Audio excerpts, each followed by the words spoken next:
예, 아니 우리가 그 헌재가 정치적 판단을 한다고 말씀을 주셨는데 사실은 정확하게는 정치적 사안에 대한 판단을 하는 게 맞겠죠. 그렇죠. 헌재는 네. 정치적으로 민감한 사안에 대해서 판단을 하도록 헌법재판소라는 걸 우리가 1987년 개헌을 하면서 만들어 놓은 것인데 지금 선고기를 이렇게 계속 지연시키는 거 보면 너무 정치적으로 판단을 하고 있다는 생각이 든단 말이에요. 근데 이거는 옳지 않죠.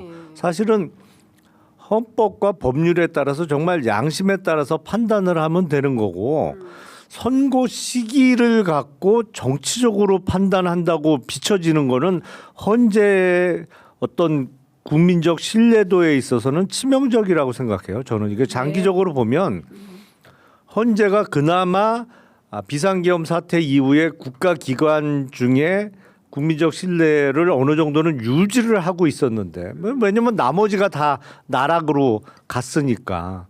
근데 이게 지금 이렇게 원래 예상됐던 것보다 2주 이상이 그렇죠. 지연되면서 이 헌재가 완전히 정치를 하고 있다. 내지는 뭐 패를 쥐고 이거를 정치적으로 유불리를 따지고 있다라고 비춰지고 있는 상황이잖아요. 이 상황 자체가. 네. 다음 주에 다른 거보다도 일단 다음 주 수요일 날 이재명 대표에 대한 항소심 선고가 있는데 네. 이 항소심 선고하고 거의 앞뒤를 겨룰 정도로 늦어질 거라고는 생각을 못했단 말이에요. 그럴 만한 사안이 아니기 때문에. 네. 근데 공교롭게 헌재 선고 시기가 이렇게 늦어지면서 이게 정치적으로 어느 한편에 쓰는 거 아니야? 이런 얘기 듣기 딱 좋게 됐어요 지금. 헌재가. 예, 헌재가. 예. 그러면 언젠가는 뭐 개헌도 나오죠. 다시 논의가 될 수 있을 텐데 특히 대통령 임기나 아니면 대통령제의 구조 변화와 관련한 개헌 논의가 있을 수밖에 없는데 그 사실은 헌재는 예. 87년 개헌 때 네. 맞습니다. 창설된 기관이고 그 다른 나라에 헌법재판소 없는 나라 많아요. 일단 미국 없잖아요. 네. 그러니까 헌법재판소는 독일은 있지. 네. 독일 걸 우리가 따왔다고 봐도 과언이 아닌 건데 아니 보면 헌재 없이 더 잘 사는 나라 많거든. 그러니까 저 의원님의 저 말이 네. 사실은 헌법재판소가 성역화되어 있어요. 이건 네. 두 개의 심리가 저는 합쳐진 거라고 봐요. 왜냐하면 사법부에 대해서는 최소한 흔들고 싶지 않아요. 네. 그런데 그 금기를 깬 거는 국힘이에요. 사법부를 완전 자기들 생각대로 판결이 안 나오면 완전히 가루로 만들 그런 말을 하고요. 헌재는 성역화되어 있었는데 그것도 국힘이 지금 성역을 깼어요. 그랬다 갑자기 또 태도가 바뀌었어요. 그러니까 마음대로 해요. 예, 그거 왜 허용이 되는지 네. 그거 모르겠는데 그러면 그 국힘만 그러냐? 저희는요 시민단체에서 기억하실 텐데 미디어법 통과됐을 때 정말 웃기는 작태가 국회에서 벌어졌습니다. 2008년, 2009년. 예, A 의원이 B 의원 걸 대리 투표까지 했어요. 그게 다 드러났어요. 맞아요. 그랬더니 헌재가 투표 과정에 불법성은 있는데 그래도 내용은 유효하다 이런 판결을 냈을 때 그때 헌재 무용론이 이미 나왔어요. 네. 맞아요. 예. 그래서 헌재 무용론은 한두 번 나온 게 아닙니다, 사실. 그리고 87년 체제를 바꿔야 된다는 얘기할 때 꼭 헌재도 의원님 말씀처럼 나오는 네. 거기 때문에 지금 이 얘기가 나올 만한 상황이 됐죠. 해도 너무하는 거죠. 예. 그래서 이제 국민투표 얘기가 나오는 것 같아요. 그러니까 네, 이 네. 대통령의 탄핵 같은 이 엄중한 문제를 결정하는데 재판관 지금 또 8인 체제잖아요. 9인을 완전체도 아니고 8명이서 국민들의 운명을 결정한다. 이건 좀 아니다. 국민투표로 했으면 벌써 끝났을 거다. 네. 뭐 이런 얘기들까지 이제 국민들이 하시는 그 정도는 국민들이 지금 다 판단을 하는 거고 특히 저희가 매주 살펴보고 있지만 중도의 민심이 어떤 건지가 확연하게 드러나고 있는 거 아니겠습니까? 네. 근데 그럼에도 불구하고 계속 이게 지연이 되고 있고 매주 다음 주에는 이렇게 기다리는 것도 이게 과연 할 일이냐 헌법재판소가. 계속 노래 부르고 다니잖아요 우리가. 저는 이제 난 정말 땡벌. 지쳤어요. 땡벌이 땡벌. 유행이에요. 기다리다 지쳤어요. 땡벌 이러고 있고 최 제가 의원님은 저는 우리 엄마가 동백아가씨 동백아가씨 좋아해요. 좋아하죠. 우리 엄마가. 아, 예. 그래서 기다리다 지쳐서 꽃잎이 파랗게 멍이 들었다. 우리 엄마가 좋아하는 그 노래가 생각나더라고요. 예.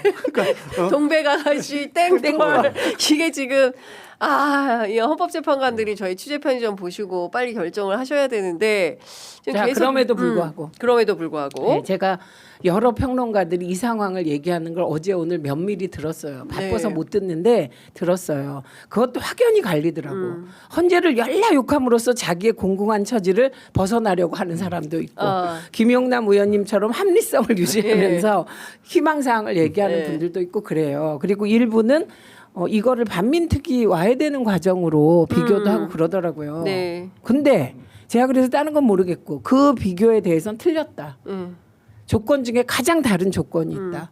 그건 유튜브가 있다는 거다. 네. 그러니까 언론이 그리고 MBC나 JTBC가 아직 장악되지 않았다는 예. 거다. 이거. 그다음에 더 중요한 이유는 깨시민이 있잖아. 깨시민이. 그렇죠. 예. 그래서 반민특위가 그렇게 된 거는 그때는 사실 여론을 어떻게 할 시민들이 여론을 어떻게 할 수단이 없어서 그런 거다. 그래서 극단적인 대응을 하시는 거는 저는 그건 패널들의 도리가 아니라고 생각합니다. 그래서 저는 또 이게 틀려서 제가 욕을 먹고 이제 진짜 헌재에 대하여 제가 타도 투쟁을 하는 사람이 될지언정 예. 오늘까지는 예. 제 말씀을 드려보겠습니다. 욕을 먹어도 제가 그 헌재 재판관 면면을 쭉 살펴봤어요. 네.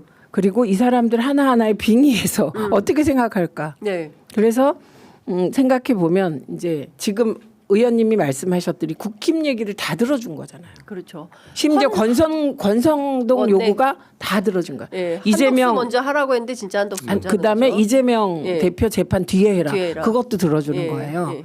다 들어줬어요. 예. 그러면 우리가 흔히 요 얘기를 할 때 권성동이 얘기했다. 그다음에 국힘 얘기를 들어줬다. 예. 이것도 의문이 남아요. 자기들을 가루로 만들겠다는 집단 얘기를 듣네. 이렇게. 그러면 그게 과연 권성동 얘기를 들은 것일까? 그거보다 헌재 재판관 중에 양심 있는 분이 있다면 정말 그 문영배 재판관이 그 강연한 걸 쭉 들어보니까 예. 두 가지가 되게 인상적이었어요. 하나는 그 김장하 선생을 사법고시 붙고 찾아갔더니 네. 김장하 선생한테 고맙다. 내가 이걸 사회에 갚겠다. 선생님께 갖겠다. 네. 그랬더니 김장하 선생이 나는 사회 것을 너에게 준 거니 사회에 갚아라 그랬다. 네. 그러니까 예. 울컥하는 장면. 예. 또 하나는 그 취임식 때 내가 요만큼이라도 편견이 남아 있는지 끝까지 얘기를 들으면서 끝까지 살피겠다. 요 얘기를 했더라고요. 그래서 그 정도를 가지고 판단을 해보면 권성동 얘기가 아니라 네. 그들에 의해서 영향받고 그들에게 영향을 주는 현재 30%의 국민들을 고려한 것이다. 요 점에서 저는 헌재가 정치적인 고려를 하는 거다. 이렇게 판단이 됐어요. 예. 근데 요거까지도 아무리 그래도 3월 28일까지는 해야 이 얘기도 제가 예. 성립이 된다 이렇게 생각을 하고요. 예. 그다음에 저는 계속 그 얘기를 해왔어요. 3월 26일이 이렇게 되면 넘어갈 것 같다. 14일이 안 된 이후로는 네. 지난주에도 제가 맞아요. 그러면 이건 민주당에는 굉장히 힘든 상황이다. 예. 그럼 좋다. 그것도 권성동 얘기 다 들어줬다. 그럼 이럴 때 보통 어떻게 하냐. 그건 결과가 너무 뻔하기 때문에 들어주는 거라고 저는 봅니다. 왜냐하면 이 8대 0을 자꾸 의심하는 분들이 있는데 그러면 정말 대한민국 헌법과 법률의 근간이 무너지는 거거든요. 그렇죠. 예. 그러면 아무리 보수적이라도 그럴까? 예, 그럴 것 같지는 않아요. 그 부분은 저는. 그러니까 윤석열이라는 내란 숙의 한 사람을 보호하기 위해서 대한민국 전체를 이명박 식으로 표현하면 헌납할 수는 없는 거잖아요. 이제 그럴 것 같지는 않습니다. 헌재가 그래서 대한민국 전체가 들썩거리게 되는 거 아니겠습니까? 예, 저는 8대 0은 8대 0 파면 된다. 예. 예, 이 부분은 흔들린 적이 없습니다. 내용은. 의원님은 어떻게 보세요? 제가 그 전부터 이제 이게 3월 17일까지 선고가 안 이루어지면 이게 사달이 난 거다 이게 그 얘기하셨죠. 내부적으로는. 예. 근데 그런 상황 아닌가 싶어요. 지금 그러니까 사달이 난 거 아니냐? 예, 그러니까 이게 저도 탄핵 사유의 해당 여부를 갖고 시비 걸기는 어렵다고 봐요. 근데 절차상의 문제를 갖고 이제 일부에서 시비를 걸고 있는 것 같은데 네. 예를 들어서 그 판사들이 재판을 하면서 이럴 경우는 있어요. 그러니까 재판하는데 얘기를 다 들어줘. 증거 신청하면 다 받아주고 뭐 증인 신문, 피고인 최후 진술도 시간 넉넉히 주고 다 해주고 선고할 때는 중형을 선고하는 스타일들이 있어요. 네. 그리고 재판할 때 뭐라고 막 해. 꾸짖어. 그리고는 봐줘. 뭐 그런 스타일들이 분명히 있어요. 그러니까 예. 어차피 그 중형을 선고할 거면 다 들어주고 뭐 좀 선처를 해줄 것 같으면 재판 과정에서 꾸짖고. 근데 그거는 어떤 단독 판사 한 명 내지는 3인 합의부의 재판장 정도가 그런 경우는 있는데 네. 이거는 8명이 각자 8분의 1씩의 지분을 갖고 있는 재판부잖아요. 네. 8명 모두가 동일한 지분을 갖고 있는 사람이라 헌법재판관 내지는 판사들이 다 그런 성향이다는 성립이 안 되는 거고 그 개중에 그런 성향의 사람들이 있는 건데 이 8명 전원 합의로 진행하는 재판이 그런 이유 때문에 이렇게 지연된다고 보기는 어렵거든요. 예를 들어서 이거 탄핵 인용을 할 거기 때문에 피청구인 측의 주장을 다 들어주고 뭐 선고 시기도 고려해주고 이거는 재판관 중에 한 명 내지는 뭐 일부가 그럴 수는 있는데 8명이 다 그거에 동의하기는 어려워요. 네. 그러니까 지금 선고가 지연되고 있는 거는 뭔가 특히 절차적인 문제에 있어서 이견을 계속 제기하는 사람이 있다라고 볼 수밖에 없는 것이고 그렇기 때문에 이 선고 지연이 좀 심히 걱정되기 시작한 건데 네. 법률적으로 보면 이게 탄핵 사유가 안 된다고 생각하기는 정말 어렵죠. 네. 상상하기 어려운데 이 구속 취소도 또 그렇잖아요.